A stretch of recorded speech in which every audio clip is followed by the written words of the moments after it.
I am a young person who has recently moved back to their ancestral village to care for an aging relative, their grandmother, who lives alone near the forest's edge. The village is remote, forgotten by time, where everyone knows each other and where life feels as though it hasn't changed in decades. One day, Mark is invited to a funeral for a local elder, someone their grandmother knew well. The funeral is strange, with odd customs, like leaving personal items near the grave and an unsettling chant in an old dialect that the narrator doesn't recognize. An older villager gives them a peculiar warning afterward. Once you step in, you can't step out. The narrator brushes it off, but the words stay with them. Days after the funeral, the Mark decides to explore the forest near their grandmother's house. They follow an old, overgrown path that leads to a hidden glade. In the center is a clearing filled with small, bone-white stones arranged in peculiar, unnatural patterns. A bone orchard. Here, they see fragments of bones sticking up from the ground, half buried and covered in strange symbols. As they investigate, a chill creeps over them, and they feel as though they are being watched from all sides. Suddenly, they hear the faintest whisper, almost like someone calling their name. They flee back to the village, unsettled by the experience but unable to forget what they saw. Haunted by the bone orchard, Mark starts asking questions around the village. The elders are evasive, and their grandmother grows irritable and silent whenever the topic is brought up. Finally, a reluctant old villager tells them an ancient legend about the Bone Taker, a spirit said to come at night to claim the bones of the deceased. According to the tale, those who come too close to the bone orchard risk becoming one of the claimed, a sacrifice to the spirit that ensures the village's prosperity. The story is cryptic, and the narrator begins to wonder if there's more truth to it than mere superstition. That night, things grow increasingly strange. Mark hears tapping on their bedroom window and sees movement out of the corner of their eye. They glimpse a shadowy figure at the edge of the woods, watching the house. The grandmother's warning. The grandmother finally breaks her silence, warning the narrator to stay away from the bone orchard, saying, "Once it's seen you, it doesn't let go." She tells them that every so often, someone in the village is chosen to join the bone orchard, and the spirit of the bone taker will not be denied. Over the next few nights, Mark experiences terrible dreams, always of the bone orchard. In the dreams, they see themselves walking into the clearing, unable to stop, as the bones on the ground shift and whisper. They wake with bruises and scratches on their arms, as if they'd been wandering through the woods. Every day feels worse. People in the village avoid their gaze, and their grandmother grows withdrawn, almost as if she fears they might vanish at any moment. One morning, Mark finds a strange mark on their wrist, a small symbol similar to those they saw at the bone orchard. They try to scrub it off, but it won't fade. When they show their grandmother, she gasps and grows pale, refusing to tell them what it means. Mark confronts the village elder, who finally admits the truth. The bone taker demands a sacrifice to keep the village safe. This mark means I has been chosen, marked as the next to join the bone orchard. Determined to escape, Mark tries to flee the village that night, but the forest seems to close in around them. No matter which path they take, they find themselves circling back toward the bone orchard. As they run, they realize they're being hunted. They hear rustling, whispers, and a cold presence following them, drawing them closer to the bone orchard. Every attempt to escape seems futile, as the paths twist back on themselves in unnatural ways. Mark returns to the village, physically unharmed but forever marked by the experience. They bear the symbol on their wrist still, but it seems faded. The villagers avoid them now, treating them with a wary reverence. A final warning. The grandmother passes away soon after, and Mark decides to leave the village, never to return. But before they go, they leave a message for the next curious wanderer, a carved symbol at the edge of the bone orchard, a warning never to enter. They know that the bone taker is still there, waiting, patient as the forest itself. I couldn't shake the feeling that something was watching me. Every night, just as the village grew quiet and the world seemed to hold its breath, I'd hear the faintest of sounds, a soft scraping against the walls, like something just outside wanting in. Last night it was worse. I had just turned off the light when a tapping began on my window. Slow, steady, as if whoever was there had all the time in the world. My heart raced, but I forced myself to peek through the curtains. And there it was, a shadowy figure standing at the edge of the woods, just beyond the yard. It was tall, too tall, with limbs that didn't seem right, like they were made of bone and broken branches. And even in the darkness, I could feel its gaze. It felt like ice settling into my skin, freezing me where I stood. I stumbled back, shutting the curtains, my breath coming fast. I could hear my heartbeat in my ears, so loud that I feared it might hear me. I didn't dare look again, but I knew, deep down, that whatever that thing was, it wouldn't be leaving anytime soon. It was late fall in the village, and the air had taken on that heavy, sharp scent of coming winter. Stonegrove was a small, rural place, almost forgotten by the world around it. I'd spent all my life here, growing up among thick trees, wandering across fields dotted with wildflowers in summer and frost-kissed grasses in the winter. Stonegrove had always been peaceful, a haven of silence and routine. That peace shattered the night I saw something in the forest. I had been out late, helping old Jim fix the roof of his barn. It was a job I hadn't wanted, but he'd asked, and I couldn't say no. The sun had set before I was finished, and by the time I made my way home, the world was drenched in darkness. The trees around Stonegrove seemed to close in at night, their shadows stretching across the narrow paths, dark fingers reaching into the village itself. I'd walked this way countless times, and yet I couldn't shake the feeling that something was watching me. As I neared the edge of the woods, I heard a sound, a low, steady hum, almost like breathing. I stopped, the hair on my neck prickling.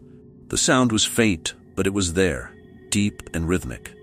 I told myself it was the wind, maybe the call of some distant owl, but there was something about it that unsettled me. I stepped closer to the trees, straining to hear, and that's when I saw it. At first, it was just a shadow in the distance, barely visible through the tangle of branches. But as I looked closer, I saw movement, a figure standing among the trees. Tall and gaunt, its head seemed to stretch unnaturally, tipped to the side in a way that no human head should be able to move. I blinked, trying to make sense of what I was seeing.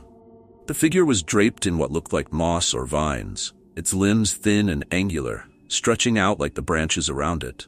And then, it moved. It lifted one long arm, pointing at me with fingers so long and thin they looked more like twigs than flesh. I felt a cold rush of fear slide down my spine. Its face, if you could call it a face, was nothing but darkness. Two hollow sockets where eyes should be, yet I could feel its gaze fixed on me. My heart pounded as I took a step back, and the figure took a step forward. I turned and ran, sprinting down the path back toward the village, my breath ragged, my body cold with terror. I didn't look back, afraid that if I did, I'd see it right behind me, its hollow eyes boring into the back of my skull. I didn't sleep that night. Every time I closed my eyes, I saw that figure, its twisted limbs, the hollow darkness where its eyes should have been. I could still feel it watching me, as if it had left some invisible mark, a connection I couldn't shake. In the morning, I went to the village elder, Mrs. Holloway. She was known for her stories, for her knowledge of the woods and its secrets. I told her what I'd seen, trying to keep my voice steady, trying to sound sane. She listened in silence, her eyes narrowing as I described the figure. When I finished, she nodded slowly.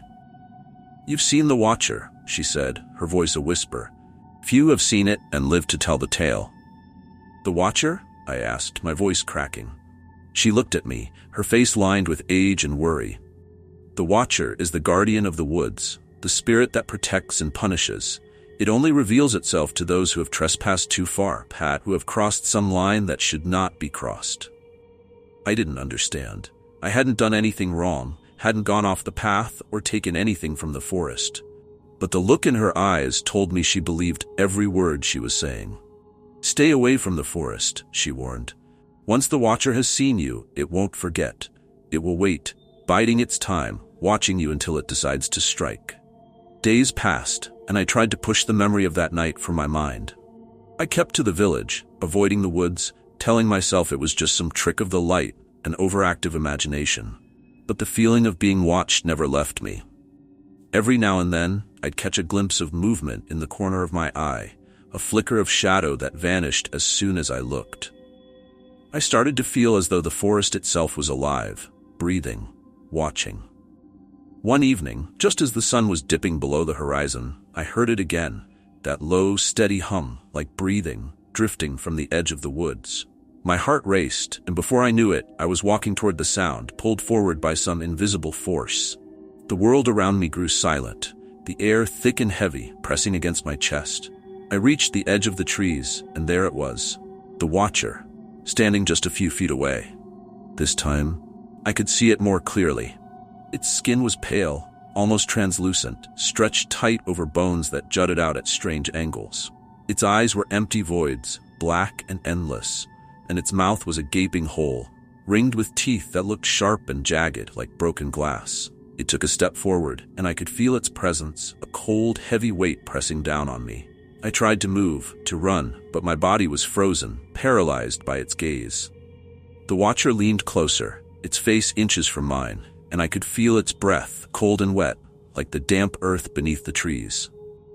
"Come," it whispered, its voice low and guttural, like rocks grinding together. "Come to the forest. Become one with the trees, with the earth, with me." I snapped out of the trance, stumbling backward and breaking into a run. I didn't stop until I was back in the village, my heart pounding, my body drenched in sweat. I could still hear its voice echoing in my mind, a relentless call that I couldn't escape. Over the next few weeks, I became a shell of myself. I barely slept, haunted by nightmares of the Watcher, its empty eyes, its terrible whisper. I tried to tell the villagers, but they dismissed me, calling me crazy, saying it was just a trick of the woods, a figment of my imagination. But I knew what I'd seen, knew that it was real. The forest was calling me, pulling me closer each day. I could feel it in my bones, a deep, unshakable urge to return, to give myself to the Watcher. I fought it, clinging to the last threads of my sanity, but the pull was too strong. It was only a matter of time. One cold winter night, I couldn't fight it any longer. I found myself walking toward the forest, my steps slow and deliberate, like I was being guided by an unseen force. The village was quiet, the world around me silent as I made my way to the trees. The Watcher was waiting for me, standing at the edge of the clearing, its arms outstretched in a silent invitation. I walked toward it, my heart pounding, my mind numb with fear. And as I stepped into its embrace, I felt a cold rush of air, the darkness closing in around me, swallowing me whole.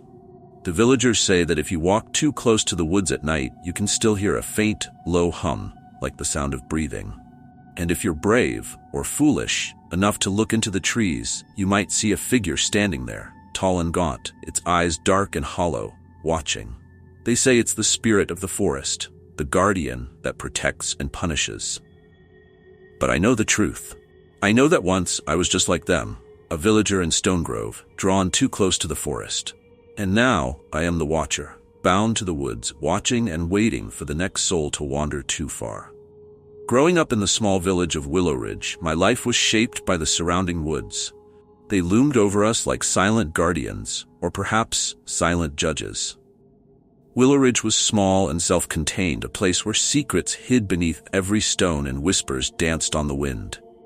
The village had rules about the forest. Stay on the path. Don't go in alone. Never be out there after dark.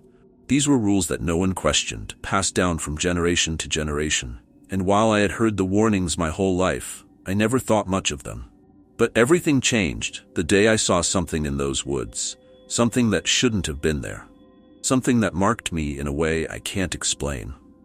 I'd been helping my father repair a fence near the edge of the forest that evening. The sun had just begun to dip below the horizon, casting a soft orange glow over the village. We were about to pack up and leave when I noticed something odd in the distance, just beyond the first row of trees. It was a figure, tall and thin, wrapped in tattered fabric, its skin stretched so tightly over its bones that it looked like it might tear.